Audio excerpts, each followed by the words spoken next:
إلا من تاب وآمن وعمل صالحا فأولئك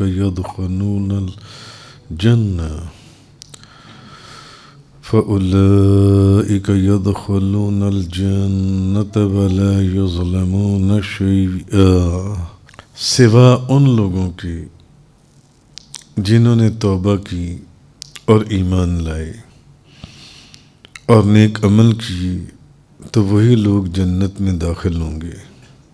کل اس بات پر ہمارا ذکر مکمل ہوا تھا، آیت نمبر 59 کے اوپر سورہ مریم کی، فَخَلَفَ مِن بَعْدِهِمْ خَلْفٌ أَضَاعُوا الصَّلَاةَ وَاتَّبَعُوا الشَّهَوَاتِ فَسَوْفَ يَلْقَوْنَ غَيًّا۔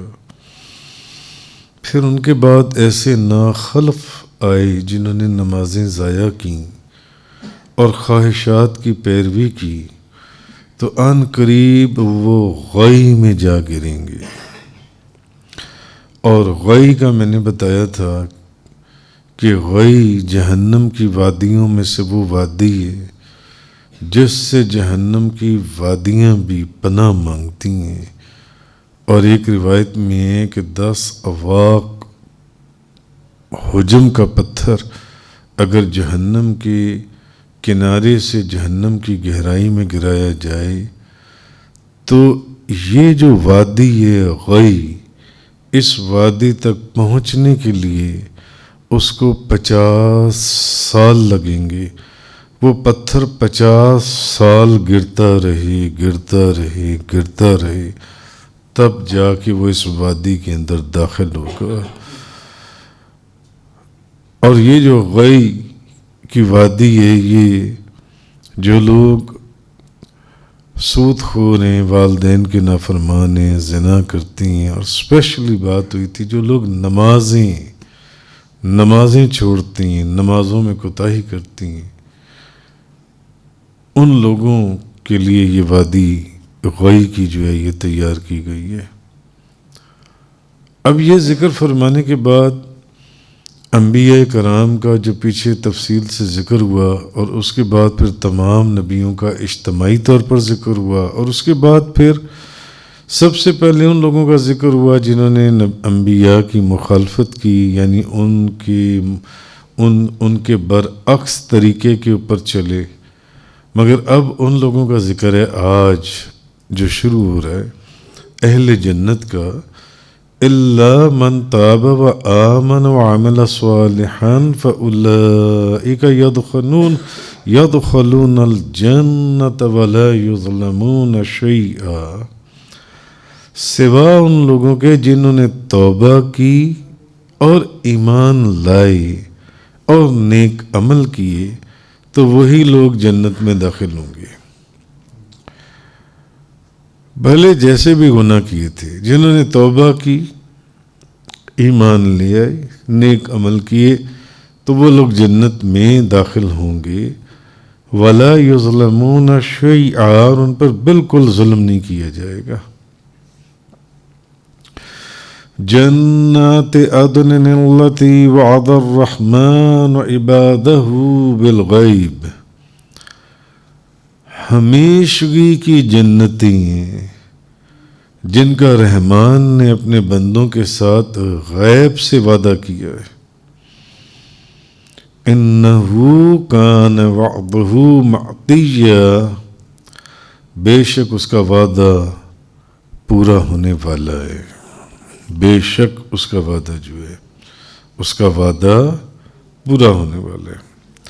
تو میں نے آپ لوگوں سے عرض کیا کہ پیچھے جتنی آیات آپ پڑھائے جب سے رمضان شریف شروع ہوا ہے، بلا ناگا جو درس قرآن تھا، اس میں سورہ مریم کے ضمن میں تمام کم و بیش بے شمار انبیاء کا فردن ذکر ہوا جن سے، تو تاکہ ہم ان انبیاء کرام کے طریقے کے اوپر چلیں، اس لیے اللہ نے اپنے دوستوں کا ذکر، اپنے مقرب بندوں کا ذکر جن سے وہ فرمایا۔ اس کے بعد انبیاء کے بعد ان لوگوں کا ذکر کیا جو ان کے طریقے کے خلاف چلنے والے تھے، یعنی جو نمازوں کی پابندی نہ کرنے والے تھے، یا تو نمازوں کو چھوڑنے والے تھے، اور اگر پڑھنے والے تھے تو نمازوں کے حقوق، جو نماز کے حقوق ہیں اس کی پوری ادائیگی، نماز کے فرائض اور نماز کے واجبات، جو نماز کا حق ہے وہ اس کا حق ادا کرنے والے لوگ نہیں تھے جو ان سے. پھر ان کا ذکر ہوا اور پھر ان کے انجام کا ذکر ہوا کہ جو لوگ مرے دل سے نماز پڑھنے والے ہیں، مرے دل سے نماز پڑھنے والے. اور یہ میں نے پچھلے دنوں میں بھی چند روز پہلے اپنے ایک درس کے اندر ہی بات کی تھی کہ جو لوگ نمازوں کے اندر کوتاہی کرنے والے ہیں، قرآن کریم نے ان کے طریقے کو منافقوں کا طریقہ فرمایا ہے، تو تاکہ ہم ان لوگوں کے طریقے سے بچیں. اچھا، اب نیک لوگوں کا ذکر فرمایا. کون؟ جو توبہ کرنے والی ہیں اور ایمان لانے والی ہیں اور نیک عمل کرنے والے ہیں. جو توبہ بھی کرتے ہیں، ایمان بھی لاتے ہیں، اور پھر یہ نہیں کہ صرف ایمان لانے کے بعد بس سب کچھ چھوڑ دیا، نہیں، اس کے بعد وہ نیک عمل بھی کرتی ہیں، نیک عمل بھی کرتی ہیں. یہ وہ لوگ ہیں جو جنت میں داخل ہوں گے.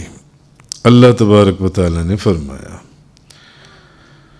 الا من تاب وآمن وعمل صالحا، سوا ان لوگوں کے جنہوں نے توبہ کی اور ایمان لائے اور نیک عمل کیے.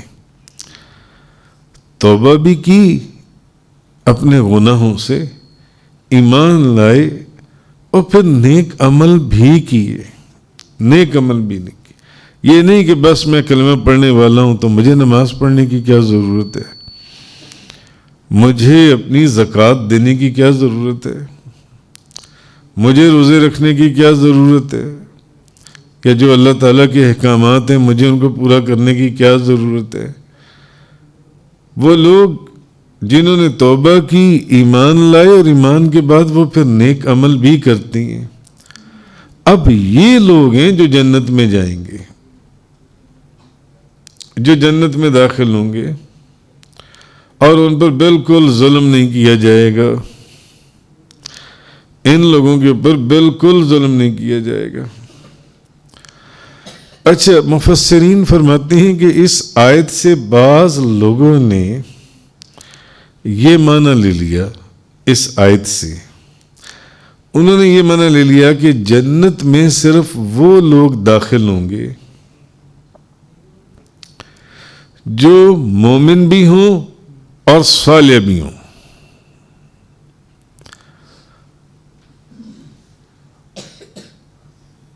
ان کا کہنے کا مقصد ہے کہ جو مومن ہوں اور مومن کے ساتھ ساتھ گناہگار ہوں وہ جنت میں نہیں جائیں گے.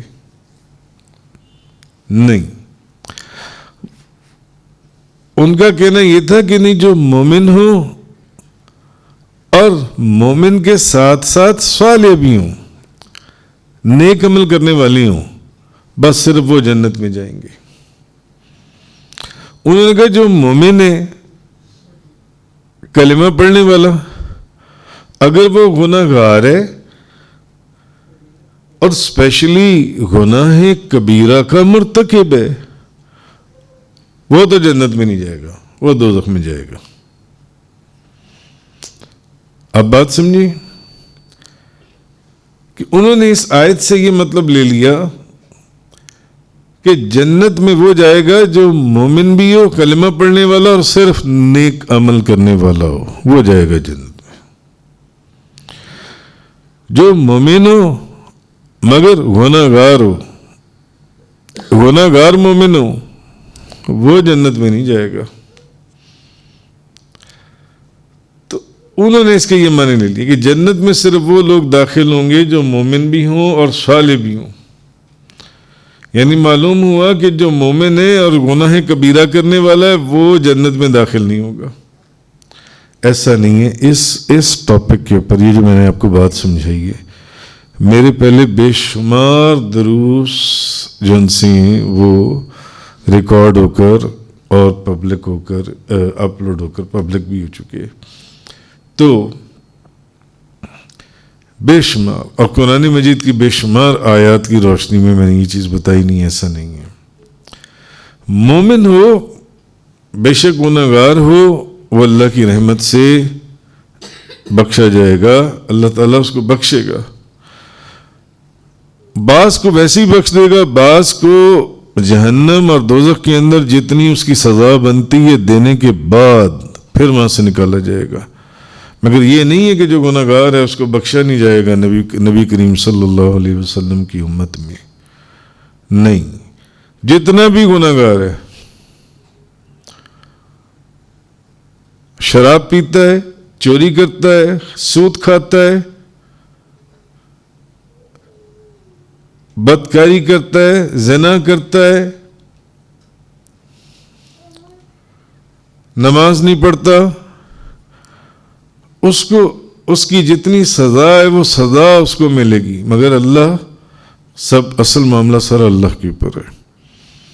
وہ جب چاہے جس کو جیسے چاہے اس سٹیج کے اوپر جا کر بخش دے، اس سٹیج کے اوپر. تو قرآن مجید کی بے شمار ایسی آیات ہیں جن سے معلوم ہوتا ہے کہ جو گناہ کبیرہ کا بھی مرتکب ہے اس کو بھی بخش دیا جائے گا.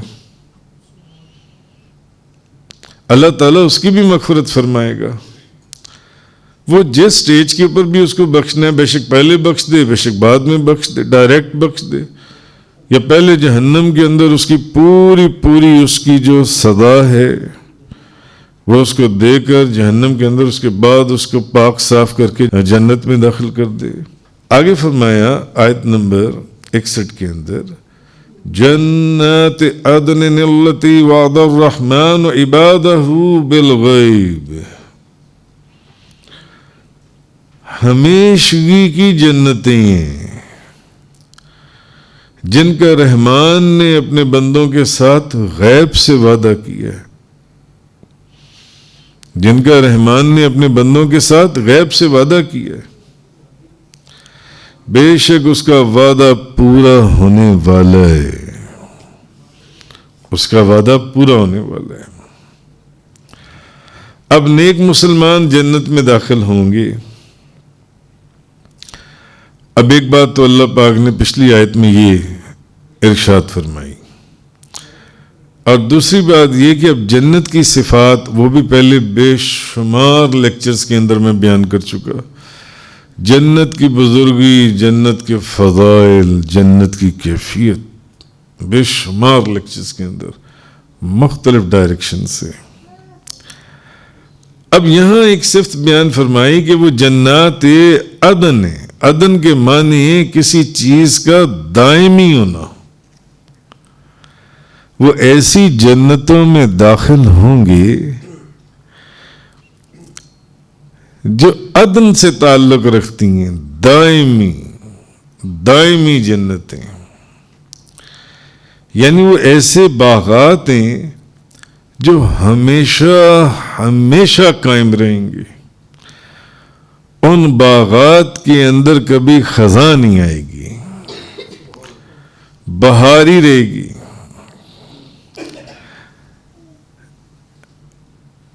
یہ وہ باغات ہیں نہ جن کے پتے کبھی مرجھاتے ہیں، نہ جن کے پھول کبھی مرجھائیں گے، نہ جن کے پھلوں میں کبھی کوئی کمی بیشی آئے گی. جیسا کہ دنیا کے باغات بہار کے موسم میں تو خوب سبز خوبصورت پتے اور پھول لے کر آتی ہیں، اور اپنے جوبن کے اوپر وہ پھول اور پھل ہوتی ہیں، اپنی رنگت اور اپنے ذائقے اور اپنے حسن کے ساتھ.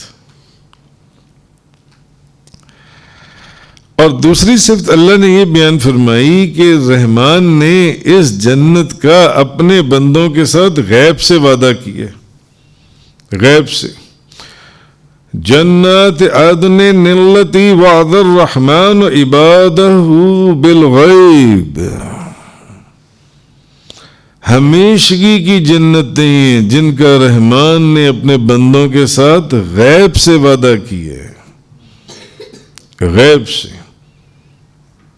انہو کان وعدہ مأتیا، بے شک اس کا وعدہ پورا ہونے والا ہے، رحمان کا وعدہ پورا ہونے. اب دوسری صفت جو اللہ نے بیان فرمائی، ایک تو اللہ نے اس جگہ پر جنت کی یہ صفت بیان فرمائی، جیسے کہ میں پہلے کہہ چکا کہ پیچھے 15-16 سپاروں کی تفسیر کے اندر جنت کے متعلق درجنوں آیات میں جنت کے فضائل اور بزرگی بیان ہوئی. یہاں اس مقام کے پر سورہ مریم کی ان آیات کے اندر آیت نمبر 60-61 کہ ایک تو یہ باغات وہ ہیں جو ہمیشگی دوام،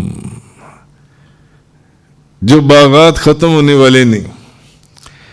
ان باغات کو کسی قسم کی نہ آندھی، نہ طوفان، نہ بارش، نہ زلزلہ اور نہ خزاں اجاڑ سکتی ہے.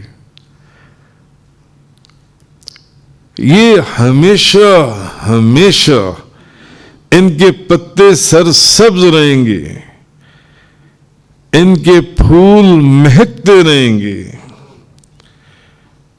ان کے پھل رسدار اور خوشبودار رہیں گے.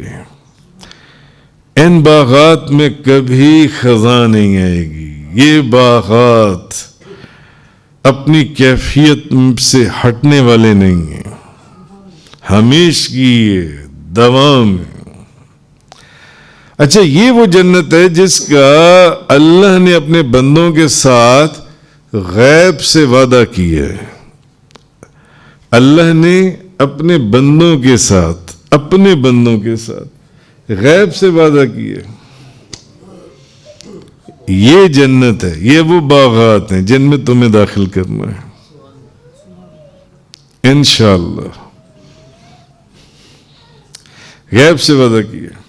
اب اس کے ایک معنی تو یہ بھی مفسرین نے لیے، انہوں نے کہا کہ غیب سے جو وعدہ کیا ہے، اس کے ایک معنی تو یہ بھی ہو سکتی ہیں کہ وہ جنت ان بندوں سے غائب تھی، ان کے سامنے حاضر نہ تھی، یعنی غیب سے وعدہ کیے. ابھی وعدہ ہے نا، وعدہ ہے، غیب سے وعدہ کیا گیا. تو یہ جنت ابھی تو آپ کے سامنے ہے ہی نہیں، آپ کی آنکھوں سے غائب ہے. وعدہ ہے اس جنت میں تمہیں داخل کرنا ہے، اس جنت میں تمہیں داخل کیا جائے گا، اس جنت کے اندر. اور بعض مفسرین نے کہا ہے کہ اس کا یہ معنی بھی ہو سکتا ہے کہ بندے اس جنت سے غائب تھے، کہ جہاں جنت ہے وہاں ابھی آپ تو موجود نہیں ہیں نا، ابھی آپ وہاں موجود نہیں ہیں کہ آپ اس کا کھلی آنکھوں سے مشاہدہ کرتے. اور تیسرا مطلب بعض مفسرین نے کہا اس کا مطلب یہ بھی ہے کہ جو غیب سے وعدہ کیے، یعنی جو اللہ کے بندے غیب میں اللہ کو یاد کرتے ہیں، غیب میں، مفسرین نے لکھا ہے جو غیب میں اللہ کی عبادت کرتے ہیں، یعنی تنہائی میں اللہ کی عبادت کرتے ہیں. ہو سکتا ہے اس میں ان بندوں سے مراد جو بندے چھپ کر اللہ کی عبادت کرتے ہیں، تنہائی میں اللہ کی عبادت کرتے ہیں، تنہائی میں. اللہ کی عبادت کرتے ہیں چھپ کر.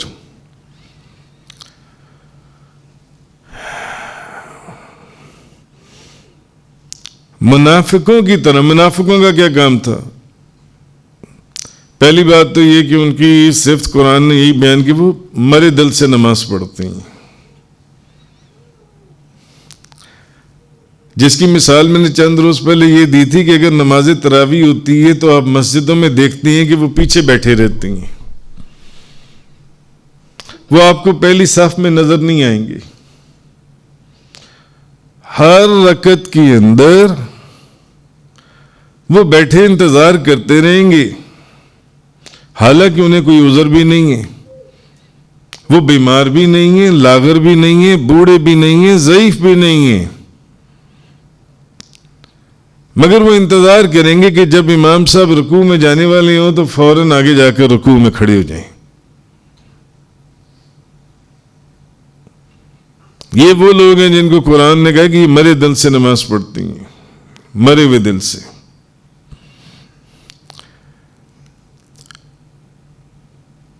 یا ان منافقوں کی نشانی یہ ہے کہ یہ دل سے نماز اس لیے نہیں پڑھتے کہ جب ساری نماز گزر جائے گی تو یہ تب آتے ہوئے نظر آئیں گے، یہ تب آئیں گے اور آ کر نماز میں شامل ہو جائیں گے. جب سب لوگ جماعت سے فارغ ہونے والے ہوں گے نماز تراویح کی، جیسے ابھی ہم نے پڑھا 20 رکعتیں گزر گئیں، آخری 1-2 رکعتوں میں آ کر پیچھے سے آرام سے چھپ کر شامل ہو جائیں گے. ان کی عادت ہی روزانہ یہ ہے تاکہ لوگ ہمیں دیکھ لیں کہ ہم بھی نماز پڑھ رہے تھے. بزرگوں نے کہا کہ یہ منافقوں کی نماز ہے جو صرف لوگوں کو دکھانے کے لیے اللہ کی عبادت کرتے ہیں، لوگوں کو دکھانے کے لیے. ان کے دل مردہ ہیں، ان کے سامنے جتنا مرضی قرآن اور حدیث بیان کر لیں، ان مردہ دلوں میں جان نہیں پڑتی. جان پڑے گی ایمان والے کے دل میں. ایمان والے آپ کو پہلی صفوں میں نظر آئیں گے. بھر گئی ہے تو ایمان والے آپ کو دوسری صفوں میں نظر آئیں گے، وہ بھی بھری ہوئی ہے تو ایمان والے آپ کو تیسری صف میں نظر آئیں گے. تو بہرحال اللہ تبارک و تعالی نے فرمایا جنات عدن التی وعد الرحمن عبادہ بالغیب، ہمیشگی کی جنتیں ہیں جن کا رحمان نے اپنے بندوں کے ساتھ غیب سے وعدہ کیا ہے. انہو کان وعدہ مأتیا، بے شک اس کا وعدہ پورا ہونے والا ہے، اس کا وعدہ پورا ہونے والا ہے. اس نے جو وعدہ کر لی ہے نا، جس کو اس نے جنت دینی ہے اس کو جنت ملنی ہے. وآخر دعوانا الحمدللہ رب العالمین. تفسیر قرآن کا یہ لیکچر انگلش میں سننے کے لیے براہ کرم ڈسکرپشن میں موجود لنک پر کلک کریں.